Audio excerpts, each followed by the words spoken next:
Assalamualaikum warahmatullahi wabarakatuh. Bertemu lagi di Semandung History Club. Hari ini kita akan membahas tentang kehidupan politik bangsa Indonesia masa demokrasi liberal.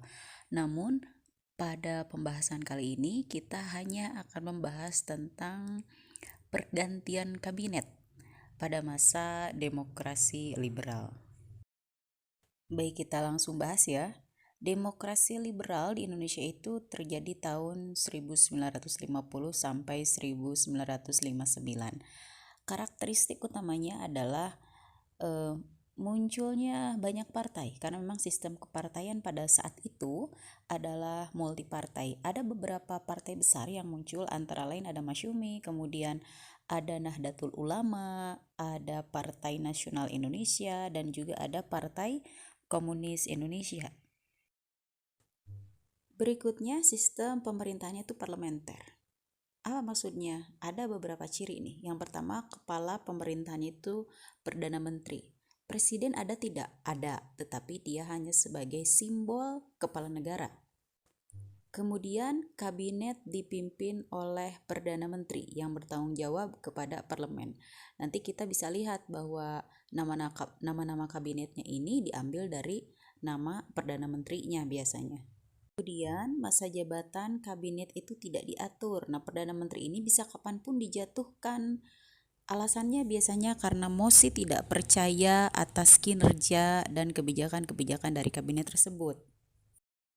Nah, pada masa ini ya, pergantian kabinet itu sampai terjadi 7 kali.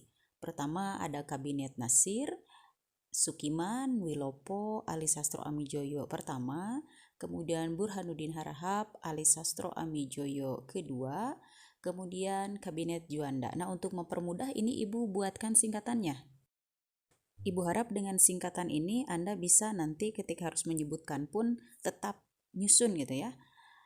Yang pertama nih, lihat ya. Ini nasi kiwil. Maksudnya apa? Nasi itu Nasir, ki-nya Sukiman, wilnya Wilopo. Ali bawa bubur. Bawanya itu tambahan aja ya. Alinya berarti Ali Sastro Amijoyo 1. Buburnya Burhanuddin Harahap. Ke AA Anda. Ke-nya tambahan aja, AA-nya Ali Sastro Amijoyo. Andanya itu adalah Juanda. Jadi ini nasi kiwil. Ali bawa bubur ke AA Anda ya. Selanjutnya kita bahas satu persatu. Pertama adalah Kabinet Nasir. Coba perhatikan di tanggalnya. 6 September 1950 sampai 20 Maret 1951. Kurang dari 1 tahun. Gitu ya. Kenapa nih? Memang sebab berakhirnya jabatan itu adanya mosi tidak percaya dari PNI menyangkut pencabutan PP nomor 39 tahun 1950.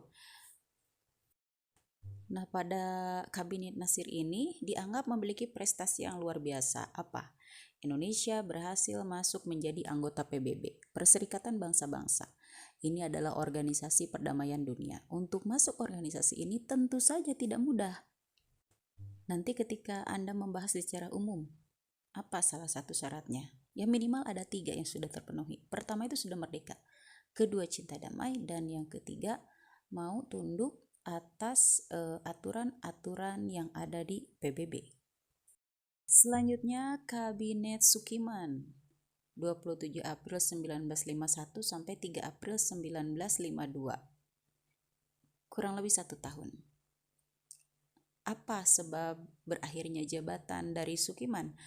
Ini karena penandatanganan kerjasama Menteri Luar Negeri dengan Duta Besar Amerika yang disebut dengan Mutual Security Act. Mutual Security Act atau MSA itu apa ya? Nah, ini adalah bantuan dari Amerika Serikat ini pada tahun 1951 yang diberikan kepada beberapa negara untuk melawan komunisme. Nah, akibatnya Kabinet Sukiman ini dianggap melanggar prinsip kebijakan luar negeri Indonesia yang sifatnya itu bebas aktif. Seperti kita tahu, bebas itu adalah bebas bekerja sama dengan negara manapun ya, dan kita tidak memihak. Kemudian aktif itu aktif bekerja sama untuk menciptakan perdamaian dunia. Nah, dengan ditandatanganinya MSA ini, selain tadi dianggap melanggar kebijakan luar negeri Indonesia bebas aktif, juga akhirnya ini dianggap memihak kepada salah satu blok. Karena seperti kita tahu bahwa di dunia itu ada dua blok yang paling berpengaruh, blok barat dan blok timur. Blok barat itu dikuasai oleh Amerika dengan pahamnya liberalis, sedangkan blok timur itu pahamnya komunis, itu ada di bawah Rusia ya. Selanjutnya, Kabinet Wilopo 3 April 1952 sampai 30 Juli 1953. Nah, masa jabatannya lumayan ya, agak lama. Ternyata salah satu faktornya itu karena memang kabinet ini berisi dari koalisi partai. Jadi maksudnya apa? Gabungan dari partai-partai besar pada saat itu, yaitu apa? PNI dan Masyumi. Sedangkan sebab berakhirnya jabatan itu karena terjadinya peristiwa Tanjung Morawa. Nah, apa sih peristiwa Tanjung Morawa itu ya? Jadi sebenarnya kronologinya begini. Pada tahun 1953, jadi pemerintah RI itu pemerintah RI yang Kepresidenan Sumatera itu merencanakan untuk mencetak sawah percontohan di bekas areal perkebunan tembakau di desa namanya di Desa Perdamaian di Tanjung Morawa. Nah, akan tetapi ternyata areal perkebunan itu sudah ditempati oleh penggarap liar yang ilegal gitu ya. Nah, di antara mereka itu terdapat beberapa penggarap yang sebetulnya adalah imigran gelap. Ini dari Cina. Tetapi mereka memang sudah bekerja pada daerah tersebut secara lama dan ilegal. Nah, pemerintah segera mengambil tindakan untuk memindahkan para penggarap-penggarap ilegal ini dan memberi ganti rugi gitu ya. Jadi tetap memikirkan akan hal itu. Nah, ini sekaligus menyediakan lahan pertanian pengganti. Nah, namun sayang sekali, jadi saat usaha pemerintah untuk memindahkan para penggarap ini, mereka dihalang-halangi oleh namanya Barisan Tani Indonesia atau BTI ya. Jadi organisasi massa yang merupakan juga subunit dari PKI. Oleh karena cara musyawarah itu kan gagal nih.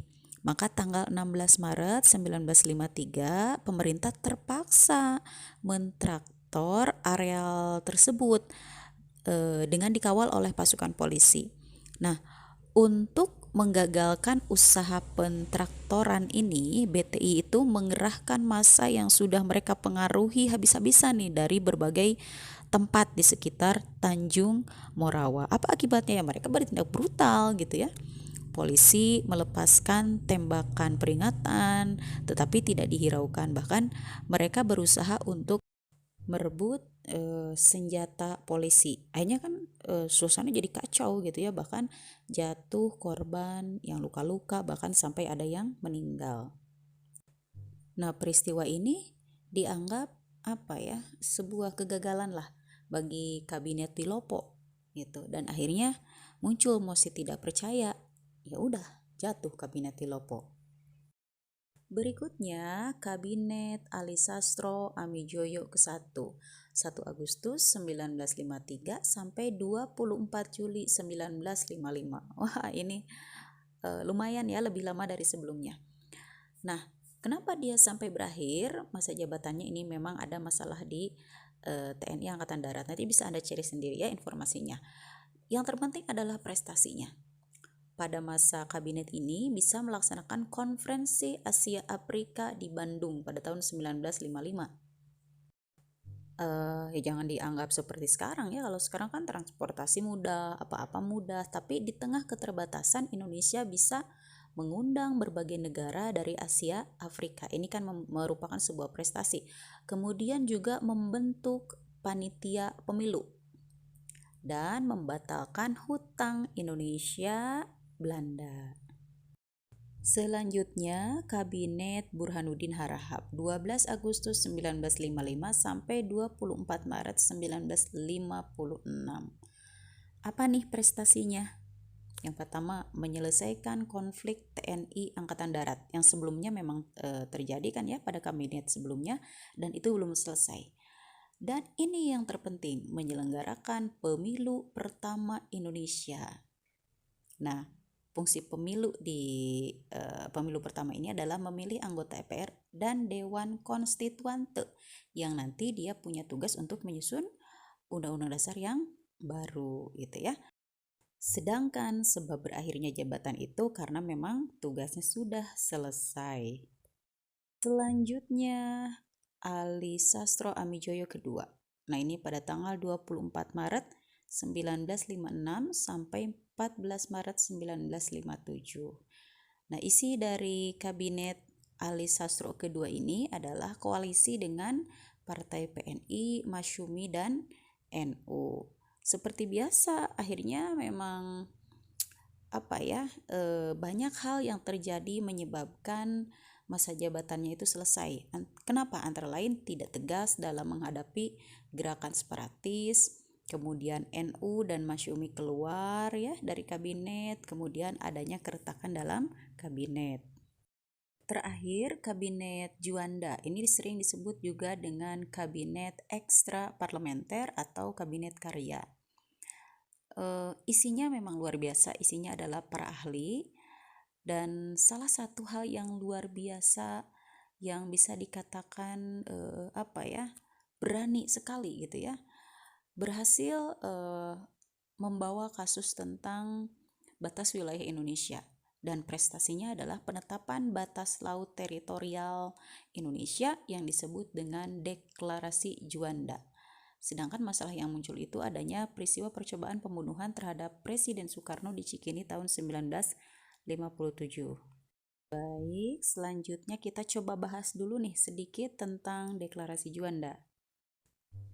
Nah, Deklarasi Juanda ini sebenarnya momen penting ya bagi kejayaan dan kedaulatan Laut Indonesia. Jadi sebelum adanya Deklarasi Juanda, wilayah Laut Indonesia itu masih mengacu pada Ordonansi Hindia Belanda 1939, di mana ditetapkan wilayah Laut Indonesia itu hanya sejauh 3 mil dari garis pantai yang melilingi pulau.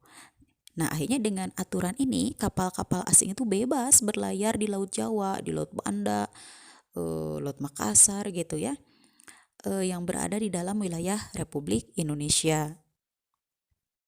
Nah, dengan batas wilayah yang seperti itu, sudah otomatis kita itu kehilangan banyak potensi-potensi kelautan. Mau itu berupa ikan, minyak bumi, dan sebagainya.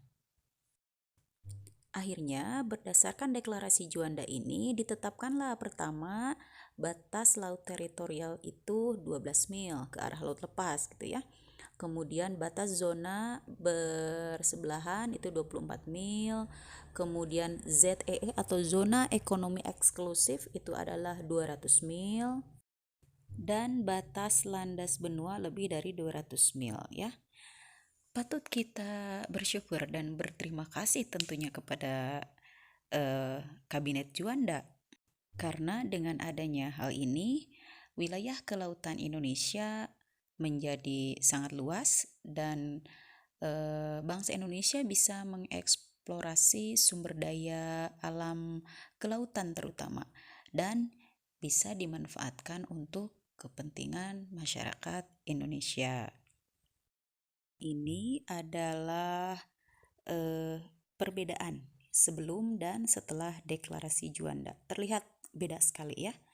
Semoga kita semua juga bisa mempertahankan dan menjaga hasil perjuangan dari Kabinet Juanda ini. Itu saja pembahasan untuk pergantian kabinet. Terima kasih atas perhatiannya dan mohon maaf jika masih banyak kekurangan. Sampai ketemu lagi di pembahasan materi berikutnya. Assalamualaikum warahmatullahi wabarakatuh.